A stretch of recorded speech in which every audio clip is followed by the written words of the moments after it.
Numbers 21.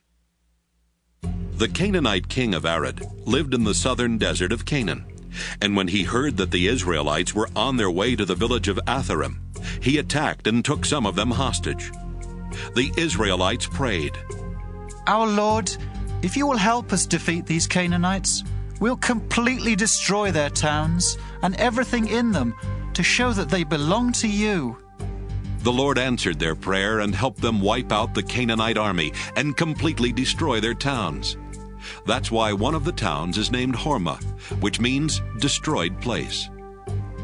The Israelites had to go around the territory of Edom, so when they left Mount Hor, they headed south toward the Red Sea. But along the way, the people became so impatient that they complained against God and said to Moses, "Did you bring us out of Egypt just to let us die in the desert? There's no water out here, and we can't stand this awful food." Then the Lord sent poisonous snakes that bit and killed many of them. Some of the people went to Moses and admitted, "It was wrong of us to insult you and the Lord. Now please ask him to make these snakes go away." Moses prayed, and the Lord answered, "Make a snake out of bronze and place it on top of a pole. Anyone who gets bitten can look at the snake and won't die."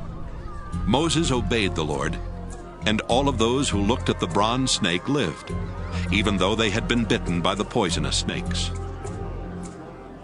As the Israelites continued their journey to Canaan, they camped at Oboth, then at Abarim in the desert east of Moab, and then in the Zered Gorge. After that, they crossed the Arnon River Gorge and camped in the Moabite desert bordering Amorite territory.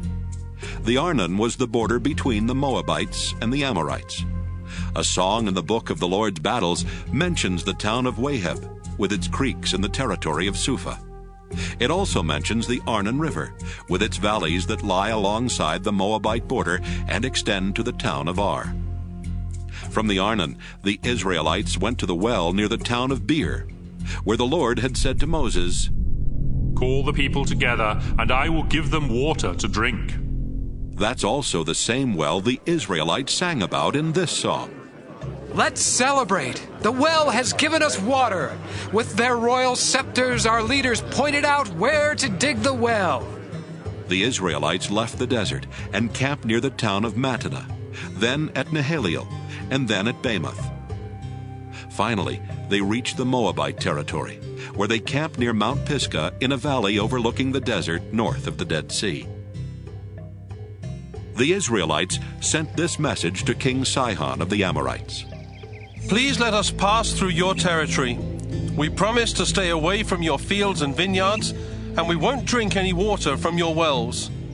As long as we're in your land, we won't get off the main road." But Sihon refused to let Israel travel through his land. Instead, he called together his entire army and marched into the desert to attack Israel near the town of Jahaz. Israel defeated them and took over the Amorite territory from the Arnon River Gorge in the south to the Jabbok River Gorge in the north. Beyond the Jabbok was the territory of the Ammonites, who were much stronger than Israel.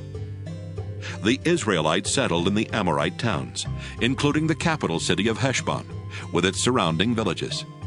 King Sihon had ruled from Heshbon after defeating the Moabites and taking over their land north of the Arnon River Gorge. That's why the Amorites had written this poem about Heshbon. "Come and rebuild Heshbon, King Sihon's capital city. His armies marched out like fiery flames, burning down the town of Ar and destroying the hills along the Arnon River. You Moabites are done for.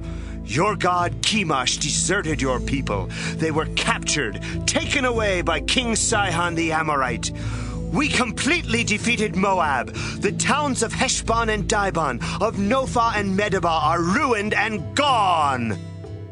After the Israelites had settled in the Amorite territory, Moses sent some men to explore the town of Jazer. Later, the Israelites captured the villages surrounding it and forced out the Amorites who lived there. The Israelites headed toward the region of Bashan, where King Og ruled, and he led his entire army to Edrei to meet Israel in battle. The Lord said to Moses, Don't be afraid of Og. I will help you defeat him and his army, just as you did King Sihon, who ruled Heshbon. Og's territory will be yours." So the Israelites wiped out Og, his family, and his entire army. There were no survivors. Then Israel took over the land of Bashan.